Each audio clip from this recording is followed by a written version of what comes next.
And today we're going to cover 3 high-level topics in regard to debits and credits: assets, liabilities, and equity. To kick off, check out this T account. As you can see, the debit is always going to be on the left-hand side and the credit always on the right. The debit and the credit does not always mean the same thing. What do you mean, Casey? Well, assets and liabilities are different. For an example, an asset account, the normal balance is a debit, and liability and equity, a normal balance is a credit. Another question you're asking me is, what do you mean a normal balance? Think of increasing, aka normal balance. Meaning cash increases from a debit and liabilities and equity increase from a credit. Let's cover the example of cash. Cash is an asset.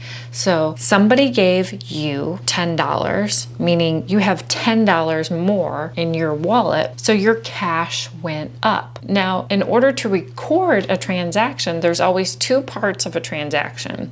So if one part went up, another part went down. So since I gave you the cash, my account would go down. So I would have to credit my cash account. Let's say you borrow money from a bank. You would credit the loan account because it increases your liability. But if you make a payment towards your loan, you would debit the account because it decreases your liability. And the same principle applies to equity accounts. If you invest your own money into a business, you would credit the equity account because it increases. And if you withdraw money from your business, you would debit the equity account because it decreases. I want you to Google your favorite Fortune 500 company and download their balance sheet and take a look at their balance sheet, and you'll see like cash, accounts receivable, and make a T account for every single line item. Now today we didn't cover contra accounts, so I want you to check by using Google or your accounting book and just write out what the normal balance is for the various accounts you found under assets, liabilities, and equity.